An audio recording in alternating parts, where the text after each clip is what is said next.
Hi, Colleen. Hi, Khalid. How are you? I'm good. Thank you so much for coming on here with a testimonial. You joined Gladly. the 12-week meditation program with frequencies and would love to know just a little bit about your experience, your journey. I'd love to know maybe to start is what was going on in your life before you started the journey, the 12-week journey. Oh, God. Well, one, I'm always looking for a journey, right? I'm always looking for self-improvement and changing. And I had just gone through, taking care of my husband and him Mm. dying like 3 months before that. And me just, I don't know, trying to get back on I'm trying to put this on, get back on my feet and figure out where I'm going. I'm taking care of my mother as well. So it's, clearly when you're taking care of a parent, you have all those childhood issues, right, coming back up. And I was looking to resolve them once and for all. And you and I can kind of been messaging, and then you reached out. And I thought, yeah, why not? I need to learn how to meditate. I've always kind of avoided it because my brain goes in a thousand directions. But it was good to be guided through and get grounded and work on releasing some of these issues. Yeah, so that's kind of what pivoted you to say yes, because it was what you were looking for to stay grounded and deal with some of your family issues, your Well, intake. they're unresolved, right? I mean, it's nothing like moving back, taking care of your mother, or moving back in and out of your own environment into this to have all that old childhood shit resurface, right? You really want to get rid of it. And it's like you think you did, and you find out, no, not really. I just buried it even deeper. Yeah. Right. Yeah. So tell me about the shift what happened to you and for you with this biggest goal. It sounds like that was really in the forefront. Well, it was, I think it's the first reaffirming, like from everybody else too, that that's kind of where we're all at, right? We all bring that stuff with us. We're not alone. And listening to everybody and, doing the meditations, listening to where you walk guided through. Yeah, you start to accept it, release it, face it, without having to go to therapy. You're in your own little head doing your own little therapy while listening to the meditation. Yeah. How is your acceptance of your mother and your interaction with her different? Oh, well, I just, I don't worry about how do I say this? I don't care what anybody really thinks anymore. Like I think I'm finally embracing that I don't care. Like I am who I am. I'm either going to have people that want to be around me or don't want to be around me. And the same with her. She either accepts me for what I am as an independent woman because that's how she was as a mother. I mean, I've been the most independent little girl I've ever remembered. So don't expect me to change. Very nice. So, not needing to change for others, be yourself. Right. And giving up that. Right. And instead of standing on my own true authentic, really embracing my authentic self, like not sugarcoating it, not trying to change it, not making apologies for it. Right. I mean, I used to start off like everything with like, I'm sorry. What the hell am I sorry for? Breathing, living? I don't get it. Like, I think we all do that. Do. I agree. Yeah, that's how I used to be. I always used to hear my father's voice or somebody else's Oh, voice yeah. in everything I wanted to do. And that would stop me from actually going for what I wanted because it would be like, what would so and so think? Like, how would they be having the experience of what I want? Oh, yeah. And I told you my extended family was just horrific. Being around them was just awful. And my father was no better. I mean, it was his way or the highway, and he knew everything. And ironically, when he died, guess what I found out? He didn't know shit. And I am much smarter than he was. I had to clean up his mess. So it's ironic that, the people that you think love you don't always, or don't know how to. Don't know how And you to. have to find a way to find that somewhere else, right? Or they're competing with you. I think in the case of my aunt, like it's crazy, but I think sometimes you have to just accept that, you know what? Just because they're family doesn't mean they're family. Sometimes family is outside of family. I think family doesn't always act like family because everyone, especially we did the family week, which was may have been really big for Intense. you. That was Yeah, it was. intense. And what we learned there is that we have these family contracts, unsaid contracts, suffering contracts. And the more dysfunctional the family it we have, the more pronounced these contracts can be. Do you feel like you had such family contracts that you weren't aware of and have released them? Oh my God, I think I had nothing but family contracts with all of them. I think it's crazy. Yeah, I think that was yeah, I think that was one of my biggest lessons in life is to realize that the family I thought I had was never going to be the family that was for me. And I mean, does that make sense? Yeah, did you It's felt like a victim of your family I always felt like an outsider. outsider? I never felt like I truly belonged. Do you still feel like you need to carry that with you in everything you do, like the outsider? Did that impact other areas of life? Oh, I know it did because when you didn't feel accepted by your own family and you felt like an outsider looking in, why wouldn't you feel that way about everything else? Right. And how That was what you knew. That's how you were conditioned. you're right. Yes, it's all about programming, isn't it? So what we did was Yeah. create a new program. Do you believe that you have a good new program foundation to show up differently or believe Yeah. Well, differently? I think I'm going to listen to it again because I think for me, it's been years that I've been carrying that. It wasn't going to go away overnight. It's going to be a constant release, right? There's still going to be stuff that shows up, and you have to say, no, no, no, I got it wrong. Then you release that. You have to walk away from that. Yeah, I agree that every time we do listen to the meditations, we continue shifting. So we do recommend after you've done it, you are different, and then you have a choice to just start it all over again and like fine tune the some of the extra little things that may still want to hold on that will be much easier to release the second time through because the big stuff really got moved. Would you say that the big stuff got moved the Yeah. first?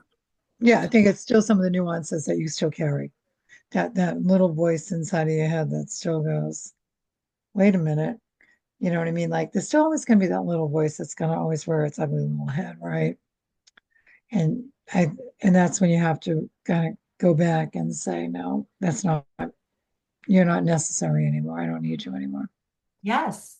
So what has that taught you when the voice shows up? Is it different now? To Do you stop, breathe, and say decipher it? goodbye. Right.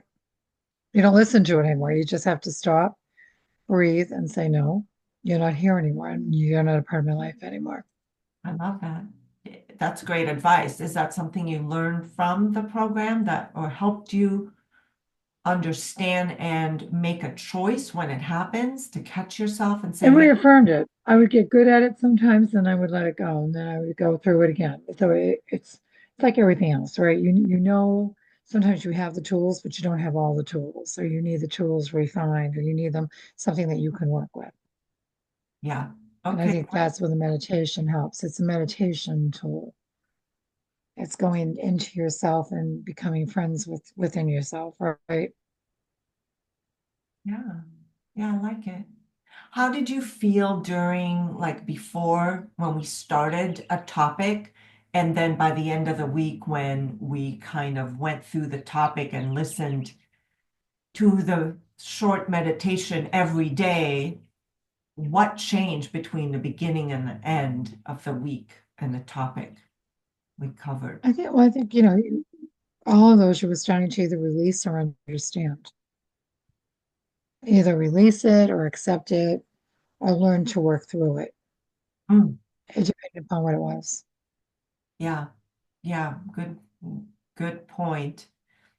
Was there, aside from family, was there other, what else have you noticed? Maybe stress level, like your level of Oh no, I'll tell you, I notice I cry a lot. Like I never cry. Now I mean, I watch these stupid reels on Instagram, even say yes to the dress, and I find it releases it. Watching babies releases it. It's not that I'm grieving not having a baby, but maybe I am on some level. I don't know. Maybe that is what I'm grieving as I'm releasing. I don't know. I find that I'm crying on that. So whatever I needed to release, I'm releasing. I know stupidly, like through like Instagram Reels on Save the Dress. I mean, and I watch because we're also watching all their fine family dynamics, right? I mean, some of them are like, whoa, why did you even bring her with you? But that's neither here nor there. It's the whole, everybody's got their stuff, right? And I don't know. I really don't know. I just find that I'm crying, and I think that's a good thing because I think it's moving and it needs to move. Okay, so it feels like you have been suppressing emotions for a very long time, and we know that Oh, suppressing yes. emotions is not good for your health at all. There's studies Oh, no. prove that. And so now you feel like you're allowed to release and feel through the emotions. Do you feel better afterwards? Um, no, I just feel glad that it's releasing. Like Mhm. I'm like because I always felt that it was so deep that if I let go, I was so afraid of how intense it was going to be. Right? Because I just knew it was years of suppressed, right? And a lot of I mean, in my household, it was never safe to cry. And So now I I think, grew up that way. So now it's just showing up when it feels like it, and I don't have a whole lot of, and I'm like, okay. And I'm not suppressing it, I'm kind of letting it go because I know it needs to be released and I feel okay in releasing it. And actually, I mean, it might get volatile if I ever like really just sob it out, but maybe this is the way I need to release it. yeah, It's a slower, gentler release, and it's okay, and I can accept it. wow, that's powerful. That's powerful for someone who suppressed feeling like they wanted to cry and just learned that they couldn't, to finally get to a place where you say, hey, I'm allowed to feel this and allow the emotions to go through, and I'm safe to let it out and not keep it all held in. So, yeah, I would love to hear about what you do it the second time around if you let so much go where it's starting to feel like, okay, yeah, I let that go and now I can look at this again from a new perspective and feel okay. And let it go even more. Let it go even more. Finally, we'll let it go. Yeah, there's certain things. I think we talked about this in the group that there's certain things that I still find myself crying, and I gave an example of the theme song to that movie, that safari movie, Born Free, with Elsa. That was of my generation when I was a kid. I watched that. If I I hear know, that, I remember that. Andy Williams. If I hear that, I will start to automatically cry. Isn't that funny? Yeah. That's so Now, interesting. songs don't do it for me. I couldn't even believe I was crying over saying yes to the dress. I mean, because you look at because I think because of the family dynamics, right? And you look at these people and they look beautiful, and everyone's like, "Oh, you look like shit." No, no, no. But you want to say, you know what? Really, that's just from jealousy. She looks stunning. You know she looks stunning. You don't want her to look stunning. So just tell these people go. Isn't that what it's all about? Yes, it really is. Yeah. In terms of maybe health, money, fulfillment, sense of purpose, what else have you experienced in your health? well, we did emotional health, which was allowing to feel your emotions, letting them out. What Yeah, about, my physical health, I've got to get back to working out. I don't know what the hell's wrong with me. I can't seem to do that. I have all the equipment. If that's still, I'm just not finding the time for that, and that's my own fault. I have to rearrange my getting up and functioning and not letting her take me south because that's what happens. yeah, but And recognizing I that get it's a wrecked. distraction and that you're in choice, because from what Yes, and that I am in I understand, choice. you didn't know it was a choice before. You didn't real make that connection before. No, now I know it is. So before you just got whatever she needed, where you would drop your goals, your tasks, and just Oh go and yeah. just say, I can't do anything for me. But we worked that through that to say, hey, I have a choice that I have me time and I have a choice to it's a sense of it's a way of self-sabotage to say everyone else comes first, not what I would Oh like. yeah, absolutely. And I've been reading more on that too, and I realize that that's, I've allowed that. I've always allowed that. And that's, his illness. I allow that. I mean, but again, his illness was his illness. This is more, cooking, does she feel like eating now? And now I'm like, you know what? Then I'll just get you cereal. You're on your own. I mean, I can't do Yes, it all. I tell her right. that all the time. I can't do it all. So figure it out. Yeah, so the Right. enabler set boundaries, that identity, because we did identities. There was a part that Oh was like yeah. people pleasing, that never set boundaries. And now that version of yourself knows to set boundaries and know you're in choice. Well, and again, I was the most independent little girl I know. So I mean, like, it's frustrating that I was so independent and she's so dependent. It's so Mm. enraging sometimes, right? Because she was supposed to be the mother and really, right? And I ended up doing everything on my own. Here I am again doing everything on my own, only now for you. Like that's really like, oh, it's so Let me aggravating. ask you about that. What would you say when it comes to allowing some forgiveness to come through about Well, I try. I try. I say, okay, you know what it is. She didn't know any better. I mean, I don't know. I'm so sick of it, really. I just want to like rearrange my life so I'm taking care of me and then just letting that be what it is. yeah. And so physical health, money, career. Money's been, well, this whole, for me right now, real estate. I mean, everyone's like, oh, you can make, I have buyers that have lost a lot of money. I have sellers that have lost a lot of money. Nobody knows what they want to do right now. I'm like, okay, you know what? Venus is still retrograde. I'm just going to back off and let you make that decision. I'll circle back again next week. I'm not going to force. You know what I mean? I can't force you to do something that you're not willing to do. Like Is it there doesn't less matter. I can call stress? you 1,000 times, huh? Is there less stress or more feeling assured about money, even though times are crazy? Has your For me perspective right now? on money or stress or anything about money changed through the program? No, I'm always in that money. I'm always in that stressed about money frame. Always. I try to tell myself, it doesn't help, doesn't get any better. The more you stress over it, the more you repel it. So I go, all right, you know what? They'll call me when they're ready. It'll happen when it's going to happen. It will happen. It's just not going to happen on my time frame, I love right? that. Like You just allow. I have my own built-in time frames, right? Like I used to have my own built-in time frames. Like this has to happen by then. Well, this, and now I'm like, the only person that drives crazy is me and maybe some of the people around me, because I can't force them to do anything, and I'm not going. It's crazy. I love it. Yeah, you already came with the right mindset. Let me ask you, stress before and after overall life stress It's gotten better.